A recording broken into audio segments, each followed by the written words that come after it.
Hi ಎಲ್ಲರಿಗೂ ನಮಸ್ಕಾರ, welcome back to our YouTube channel. So ಯಾರೆಲ್ಲ ವಿಡಿಯೋಸ್ ಅನ್ನ ಸಬ್ಸ್ಕ್ರೈಬ್ ಮಾಡದೆ ನೋಡ್ತಾ ಇದ್ದೀರಾ, ಸಬ್ಸ್ಕ್ರೈಬ್ ಮಾಡ್ಕೊಳ್ಳಿ. ಹಾಗೆ ಇವತ್ತಿನ ಒಂದು ತರಗತಿಯಲ್ಲಿ ಮುಂದುವರೆದು ಇಥೆನಾಲ್ ನ ಗುಣಲಕ್ಷಣಗಳು ಇದ್ರ ಬಗ್ಗೆ ನೋಡ್ತಾ ಹೋಗೋಣ. ಎಥೆನಾಲ್ ಗುಣಲಕ್ಷಣ ಅಂತ ಅಂದ್ರೆ ಇದು ಹಣ್ಣಿನ ವಾಸನೆಯನ್ನ ಹೊಂದಿರುತ್ತೆ. ಕೊಠಡಿಯ ತಾಪಮಾನದಲ್ಲಿ ಇದು ರೂಮ್ ಟೆಂಪರೇಚರ್ ಅಲ್ಲಿ ಯಾವಾಗ್ಲೂ ಇಥೆನಾಲ್ ದ್ರವ ರೂಪದಲ್ಲಿ ಇರುತ್ತೆ. ಅಂದ್ರೇನು, ಲಿಕ್ವಿಡ್ ಫಾರ್ಮ್ ಅಲ್ಲಿ ಇರುತ್ತೆ ಇಥೆನಾಲ್. ಇದು ಉತ್ತಮ ದ್ರಾವಕವಾಗಿರೋದ್ರಿಂದ ಟಿಂಚರ್ ಆಫ್ ಅಯೋಡಿನ್ ಮತ್ತೆ ಇತರ ಔಷಧಿಗಳಲ್ಲೂ ಕೂಡ ಇದನ್ನ ಬಳಸ್ತಾರೆ. ಅಂದ್ರೆ ಇದು ಉತ್ತಮ ಸಾಲ್ವೆಂಟ್. ಓಕೆ, ಆರ್ಗ್ಯಾನಿಕ್ ಅಂದ್ರೆ ಇದು ಉತ್ತಮ ಸಾಲ್ವೆಂಟ್ ಆಗಿರೋದ್ರಿಂದ ಟೀಚರ್ ಆಫ್ ಅಯೋಡಿನ್ ಅಲ್ಲೂ ಕೂಡ ಇದನ್ನ ಬಳಸ್ತಾರೆ. ಓಕೆ, ನಾವಿಲ್ಲಿ ಮುಖ್ಯವಾಗಿ ನಾವು ಹಿಂದಿನ ತರಗತಿಯಲ್ಲಿ ಅಯಾನಿಕ್ ಸಂಯುಕ್ತಗಳು ಮತ್ತು ಸಹವೇಲೆನ್ಸಿ ಸಂಯುಕ್ತಗಳು ಏನ್ ನೋಡಿದ್ವಿ, ಅದರಲ್ಲಿ ವೆರಿ ಇಂಪಾರ್ಟೆಂಟ್ ನೀವು ಅರ್ಥ ಮಾಡ್ಕೋಬೇಕೇನು ಅಂತ ಅಂದ್ರೆ, ಆರ್ಗ್ಯಾನಿಕ್ ಸಾಲ್ವೆಂಟ್ಸ್ ಅಲ್ಲಿ ಅಯಾನಿಕ್ ಕಾಂಪೌಂಡ್ಸ್ ಕರ್ಗೋದಿಲ್ಲ, ಬಟ್ ಸಹವೇಲೆನ್ಸಿ ಮೀನ್ಸ್ ಕೋವಲೆಂಟ್ ಕಾಂಪೌಂಡ್ಸ್ ಏನಿದಾವೆ ಅವು ಸಾವಯವ ದ್ರಾವಕಗಳಲ್ಲಿ ಕರಗ್ತವೆ. ಓಕೆ, ಆಮೇಲೆ ಉತ್ತಮ ಸಾಲ್ವೆಂಟ್ ಯಾವುದು, ಇಥೆನಾಲ್ ಉತ್ತಮ ಸಾಲ್ವೆಂಟ್ ಆಗಿರೋದ್ರಿಂದ ಅದನ್ನ ಟೀಚರ್ ಆಫ್ ಅಯೋಡಿನ್ ಮತ್ತೆ ಬೇರೆ ಬೇರೆ ಔಷಧಿಗಳಲ್ಲಿ ಇದನ್ನ ಬಳಸ್ತಾರೆ. ಓಕೆ, ಇದು ಯಾವಾಗ್ಲೂ ಕೊಠಡಿಯ ತಾಪಮಾನದಲ್ಲಿ ದ್ರವ ರೂಪದಲ್ಲಿನೇ ಇರುತ್ತೆ. ಇನ್ನು ಇಥೆನಾಯಿಕ್ ಆಮ್ಲದ ಗುಣಗಳು ಅಥವಾ ಗುಣಲಕ್ಷಣಗಳು ಏನು? ಇಥೆನಾಯಿಕ್ ಆಮ್ಲ ಮೀನ್ಸ್ ಇಥೆನಾಯಿಕ್ ಆಸಿಡ್ ಅಂತ ಹೇಳ್ತೀವಿ. ಇದು ನಾವು ನೋಡಿದ್ವಿ ಏನಂತ, ಕೊಠಡಿಯ ತಾಪಮಾನದಲ್ಲಿ ಇದು ದ್ರವ ರೂಪದಲ್ಲಿ ಇರುತ್ತೆ. ಇದು ಘನೀಕರಣಗೊಳ್ಳುತ್ತೆ. ಫ್ರಿಜ್ ಅಲ್ಲಿ ಇಟ್ರೆ ಏನಾಗುತ್ತೆ, ಫ್ರೀಸ್ ಮಾಡಿದ್ರೆ ಅದು ಘನೀಕರಣಗೊಳ್ಳುತ್ತೆ. ಆದ್ರೆ ಕೊಠಡಿಯ ತಾಪಮಾನದಲ್ಲಿ ಅದು ಆವಿ ಆಗೋದಿಲ್ಲ. ಅಂದ್ರೆ ರೂಮ್ ಟೆಂಪರೇಚರ್ ಅಲ್ಲಿ ನಾವು ಇಟ್ಟಾಗ ಅದು ಯಾವುದೇ ಕಾರಣಕ್ಕೂ ಆವಿ ಆಗೋದಿಲ್ಲ. This is very curious. Okay, ಇದು ತುಂಬಾ ನೆನ್ಪಿಡ್ಬೇಕಾದಂತ ಅಂಶ. ಓಕೆ, ಕೊಠಡಿಯ ತಾಪಮಾನದಲ್ಲಿ ಇದು ಆವಿ ಆಗೋದಿಲ್ಲ. ಇದನ್ನ ಉಪ್ಪಿನಕಾಯಿ ಸಂರಕ್ಷಕವಾಗಿ ಬಳಸ್ತಾರೆ, ಇಥೆನಾಯಿಕ್ ಆಸಿಡ್ ಅನ್ನ. ಓಕೆ, ಇಥೆನಾಯಿಕ್ ಆಸಿಡ್ ಅನ್ನ ಉಪ್ಪಿನಕಾಯಿ ಸಂರಕ್ಷಕವಾಗೂ ಕೂಡ ಬಳಸ್ತಾರೆ. ಆಮೇಲೆ ಆಮ್ಲದ ಗುಣಲಕ್ಷಣಗಳನ್ನ ನೋಡ್ತಾ ಹೋಗೋಣ. ಈಗ ಆಮ್ಲದ ಗುಣಲಕ್ಷಣಗಳು ಅಂತ ಬಂದಾಗ, ಆಮ್ಲಗಳು ಯಾವಾಗ್ಲೂ ಹುಳಿ ರುಚಿಯನ್ನ ಒಳಗೊಂಡಿರ್ತವೆ. ನೀಲಿ ಲಿಟ್ಮಸ್ ಅನ್ನ ಕೆಂಪು ಬಣ್ಣಕ್ಕೆ ಇವು ಬದಲಿಸ್ತವೆ. ಆಮೇಲೆ ಲೋಹಗಳೊಂದಿಗೆ ವರ್ತಿಸಿ ಲವಣ ಮತ್ತು ಹೈಡ್ರೋಜನ್ ನ ಬಿಡುಗಡೆ ಮಾಡ್ತವೆ. ಲೋಹಗಳ ಕಾರ್ಬೋನೇಟ್ ಮತ್ತು ಲೋಹಗಳ ಹೈಡ್ರೋಜನ್ ಕಾರ್ಬೋನೇಟ್ ಗಳೊಂದಿಗೆ ವರ್ತಿಸಿ ಲವಣ ಮತ್ತು ನೀರನ್ನ ಬಿಡುಗಡೆ ಮಾಡ್ತವೆ. ಆಮೇಲೆ ಲೋಹೀಯ ಆಕ್ಸೈಡ್ ಗಳೊಂದಿಗೆ ವರ್ತಿಸಿ ಲವಣ ಮತ್ತು ಹೈಡ್ರೋಜನ್ ಅನ್ನ ಬಿಡುಗಡೆ ಮಾಡ್ತವೆ. ಪ್ರತ್ಯಾಮ್ಲಗಳೊಂದಿಗೆ ಆಸಿಡ್ಗಳು ವರ್ತಿಸಿ ಲವಣ ಮತ್ತು ನೀರನ್ನ ಇವು ಬಿಡುಗಡೆ ಮಾಡ್ತವೆ. ಅದನ್ನ ನಾವು ತಟಸ್ಥೀಕರಣ ಕ್ರಿಯೆ ಮೀನ್ಸ್ ನ್ಯೂಟ್ರಲೈಸೇಷನ್ ಅಂತ ಕರಿತೀವಿ. ಹಾಗಾದ್ರೆ ಈಗ ಪ್ರತ್ಯಾಮ್ಲಗಳ ಗುಣಲಕ್ಷಣಗಳನ್ನ ನೋಡೋದಾದ್ರೆ, ಇವು ಕಹಿ ರುಚಿಯನ್ನ ಒಳಗೊಂಡಿರ್ತವೆ. ಪ್ರತ್ಯಾಮ್ಲಗಳು ಕೆಂಪು ಲಿಟ್ಮಸ್ ಅನ್ನ ನೀಲಿ ಲಿಟ್ಮಸ್ ಅಂದ್ರೆ ನೀಲಿ ಬಣ್ಣಕ್ಕೆ ಬದಲಾಯಿಸ್ತವೆ.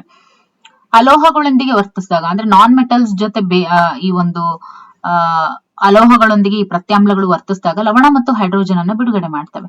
ಲೋಹಗಳ ಕಾರ್ಬೋನೇಟ್ ಮತ್ತು ಲೋಹಗಳ ಹೈಡ್ರೋಜನ್ ಕಾರ್ಬೋನೇಟ್ ಗಳೊಂದಿಗೆ ಅವೇನಾದ್ರೂ ವರ್ತಿಸಿದ್ರೆ ಅಲ್ಲೂ ಕೂಡ ಲವಣ ಮತ್ತು ನೀರನ್ನೇ ಬಿಡುಗಡೆ ಮಾಡ್ತವೆ. ಬಟ್ ಅಲೋಹಗಳೊಂದಿಗೆ ವರ್ತಿಸಿದಾಗ ಸಾಲ್ಟ್ ಬಿಡುಗಡೆ ಆಗುತ್ತೆ, ಬಟ್ ಹೈಡ್ರೋಜನ್ ಬಿಡುಗಡೆ ಆಗುತ್ತೆ ಅಲ್ಲಿ. ಓಕೆ, ಇನ್ನು ಅಲೋಹೀಯ ಆಕ್ಸೈಡ್ ಗಳೊಂದಿಗೆ ವರ್ತಿಸಿ ಲವಣ ಮತ್ತು ಹೈಡ್ರೋಜನ್ ಬಿಡುಗಡೆಯನ್ನ ಮಾಡ್ತವೆ. ಅಲೋಹೀಯ ಅಂದ್ರೆ ನಾನ್ ಮೆಟಲ್ಸ್ ಒಂದಿಗೆ ಇದು ರಿಯಾಕ್ಟ್ ಮಾಡಿಬಿಟ್ಟು ನಾನ್ ಮೆಟಾಲಿಕ್ ಆಕ್ಸೈಡ್ ಜೊತೆ ರಿಯಾಕ್ಟ್ ಮಾಡಿ ಲವಣ ಮತ್ತು ಹೈಡ್ರೋಜನ್ ಅನ್ನು ಬಿಡುಗಡೆ ಮಾಡ್ತವೆ. ಆಮ್ಲಗಳೊಂದಿಗೆ ವರ್ತಿಸಿ ಲವಣ ಮತ್ತು ನೀರನ್ನು ಬಿಡುಗಡೆ ಮಾಡ್ತವೆ. ಅಫ್ಕೋರ್ಸ್ ಅದನ್ನು ಕೂಡ ನಾವೇನಂತ ಹೇಳ್ತೀವಿ, ತಟಸ್ಥೀಕರಣ ಕ್ರಿಯೆ ಅಂತ ಹೇಳ್ತೀವಿ. ಹಾಗಾದ್ರೆ ಈಗ ನೋಡೋಣ ಲೋಹಗಳ ಗುಣಲಕ್ಷಣಗಳು. ಲೋಹಗಳು ಅಂತ ಹೇಳಿದ್ರೆ ಯಾವೆಲ್ಲ ಗುಣಲಕ್ಷಣಗಳನ್ನ ಒಳಗೊಂಡಿದೆ? ಶುದ್ಧ ಲೋಹಗಳು ಹೊಳಪುಳ್ಳ ಮೇಲ್ಮೈಯನ್ನ ಹೊಂದಿರ್ತವೆ. ಮೆಟಲ್ಸ್ ಅಂತ ಅಂದ್ರೆ ಹೊಳಿತವೆ. ಓಕೆ, ಅಂಡ್ ಲೋಹಗಳು ಕಠಿಣವಾಗಿರ್ತವೆ, ಸೌಂಡ್ ಮಾಡ್ತವೆ, ತನ್ಯತೆ ಮತ್ತು ಕುಟ್ಯತೆಯ ಗುಣವನ್ನ ಒಳಗೊಂಡಿರ್ತವೆ. ಅದಕ್ಕೆ ಒಳ್ಳೆ ಟೆಂಪರೇಚರ್ ಮತ್ತೆ ವಿದ್ಯುತ್ ವಾಹಕಗಳು ಆಗಿರ್ತವೆ. ಮತ್ತೆ ಶಾಬ್ದನ ಗುಣ ಮೀನ್ಸ್ ಶಬ್ದವನ್ನ ಒಳಗೊಂಡಿರ್ತವೆ. ಮೀನ್ಸ್ ಬೆಲ್ ಒಡೆಯೋದಕ್ಕೆ ಕಾರಣ ಅದರೊಳಗಡೆ ಇರುವಂತ ಶಾಬ್ದನ ಗುಣ. ಪಾದರಸವನ್ನ ಹೊರತುಪಡಿಸಿ, this is very important, mercury ಏನು ಪಾದರಸ, ಇದನ್ನ ಹೊರತುಪಡಿಸಿ ಎಲ್ಲಾ ಲೋಹಗಳು ಕೂಡ ಕೊಠಡಿ ತಾಪಮಾನದಲ್ಲಿ ಘನ ರೂಪದಲ್ಲಿ ಇರ್ತವೆ. ಓಕೆ, ಇದು ಹೆಚ್ಚಿನ ಕರಗುವ ಬಿಂದುವನ್ನ ಹೊಂದಿದೆ. ಓಕೆ, ಮೆಟಲ್ಸ್ ಯಾವಾಗ್ಲೂ ಹೆಚ್ಚಿನ ಕರಗುವ ಬಿಂದುವನ್ನ ಒಳಗೊಂಡಿರ್ತವೆ. ಮೀನ್ಸ್ ಮೆಲ್ಟಿಂಗ್ ಪಾಯಿಂಟ್ ಜಾಸ್ತಿ ಇರುತ್ತೆ ಮೆಟಲ್ಸ್ಗೆ.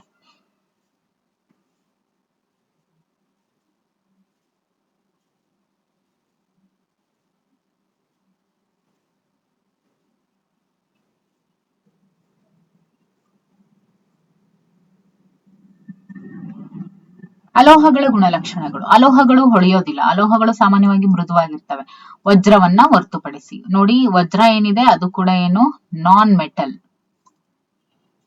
ಯಾವುದು? ಡೈಮಂಡ್. ಡೈಮಂಡ್ ಏನಿದೆ ಅದು ನಾನ್ ಮೆಟಲ್. ಇದನ್ನ ಹೊರತುಪಡಿಸಿ ಎಲ್ಲವೂ ಕೂಡ ಮೃದುವಾಗಿರ್ತವೆ. ಬಟ್ ಡೈಮಂಡ್ ಏನಿರುತ್ತೆ ನಾನ್ ಮೆಟಲ್ ಆದ್ರೂ ಕೂಡ ಇಟ್ ಇಸ್ ಹಾರ್ಡ್. ಓಕೆ, ಅಲೋಹಗಳು ತನ್ಯ ಮತ್ತು ಕುಟ್ಯತೆ ಗುಣವನ್ನ ಇದು ಒಳಗೊಂಡಿಲ್ಲ. ಆಮೇಲೆ ಅಲೋಹಗಳು ಉಷ್ಣ ಮತ್ತು ವಿದ್ಯುತ್ ದುರ್ಬಲ ವಾಹಕಗಳು, ಶಾಬ್ದನ ಗುಣವನ್ನ ಒಳಗೊಂಡಿಲ್ಲ. ಘನ, ದ್ರವ, ಅನಿಲ ರೂಪದಲ್ಲಿ ಇವು ಕಂಡು ಬರ್ತವೆ. ಯಾವಾಗ್ಲೂ ಅಲೋಹಗಳು ಸಾಲಿಡ್, ಲಿಕ್ವಿಡ್, ಗ್ಯಾಸ್ ಅಂತ ಏನ್ ಹೇಳ್ತೀವಿ ಆ ರೂಪದಲ್ಲಿ ಇವು ಕಂಡು ಬರ್ತವೆ. ಇನ್ನು ಸಮಾಂಗಿಗಳ ಗುಣಲಕ್ಷಣಗಳು, ಇದನ್ನ ನೋಡೋದಾದ್ರೆ ಒಂದೇ ರೀತಿಯ ಅಣುಸೂತ್ರವನ್ನ ಹೊಂದಿರ್ತವೆ ಸಮಾಂಗಿಗಳು, ಆದ್ರೆ ವಿಭಿನ್ನ ರಚನಾ ವಿನ್ಯಾಸವನ್ನ ಒಳಗೊಂಡಿರ್ತವೆ. ಓಕೆ, ಈಗ ಒಂದೇ ಹೆಸರಿನವರು ಇಬ್ರು ಇರ್ತಾರೆ, ಹೌದಲ್ವಾ? ಒಂದೇ ಹೆಸರಿನವರು ಇಬ್ರು ಇರ್ತಾರೆ ಅದೇ ತರ, ಆದ್ರೆ ಅವಳದೇ ಮುಖ ಬೇರೆ ಇವಳದೇ ಮುಖ ಬೇರೆ, ಅಥವಾ ಅವಂದೇ ಮುಖ ಬೇರೆ ಇವಂದೇ ಮುಖ ಬೇರೆ ಅನ್ನೋ ತರ ಒಂದೇ ಅಣುಸೂತ್ರವನ್ನ ಹೊಂದಿರ್ತವೆ, ಬಟ್ ರಚನಾ ವಿನ್ಯಾಸ ಬೇರೆ ಬೇರೆ, ಬಟ್ ರೂಪ ಏನಿರುತ್ತೆ ಬೇರೆ ಬೇರೆ ಅಲ್ವಾ, ಆತರ. ಇನ್ನು ಮಿಶ್ರಲೋಹಗಳ ಗುಣಲಕ್ಷಣಗಳು. ಮಿಶ್ರಲೋಹಗಳ ರೋಧಶೀಲತೆ ಅದರ ಘಟಕ ಲೋಹಗಳಿಗಿಂತ ಹೆಚ್ಚಾಗಿರುತ್ತೆ. ಮಿಶ್ರಲೋಹಗಳ ಗುಣಲಕ್ಷಣಗಳು ಯಾವಾಗ್ಲೂ ರೋಧಶೀಲತೆಯ ಅದರ ಘಟಕ ಲೋಹಗಳಿಗಿಂತ ಜಾಸ್ತಿನೇ ರೋಧಶೀಲತೆಯನ್ನ ಒಳಗೊಂಡಿರ್ತವೆ. ಹೆಚ್ಚಿನ ತಾಪಮಾನದಲ್ಲಿ ಮಿಶ್ರಲೋಹಗಳು ಸುಲಭವಾಗಿ ಅದು ದಹಿಸೋದಿಲ್ಲ. ಅಂದ್ರೆ ನೀವು ಎಷ್ಟೇ ಟೆಂಪರೇಚರ್ ಅನ್ನ ನೀವು ಕೊಟ್ಟರು ಕೂಡ ಅವು ಈಸಿಯಾಗಿ ದಹಿಸೋದಿಲ್ಲ ಮಿಶ್ರಲೋಹಗಳು.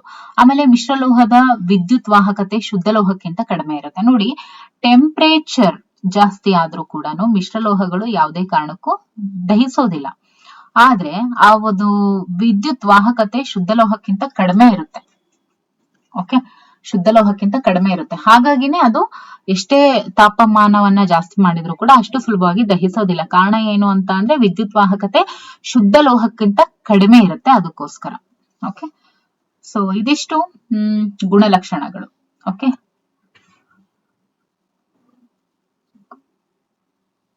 ಪ್ರಮುಖ ಟಾಪಿಕ್ಗಳ ಗುಣಲಕ್ಷಣಗಳು ಇದಾಗಿತ್ತು. Okay, thank you for watching.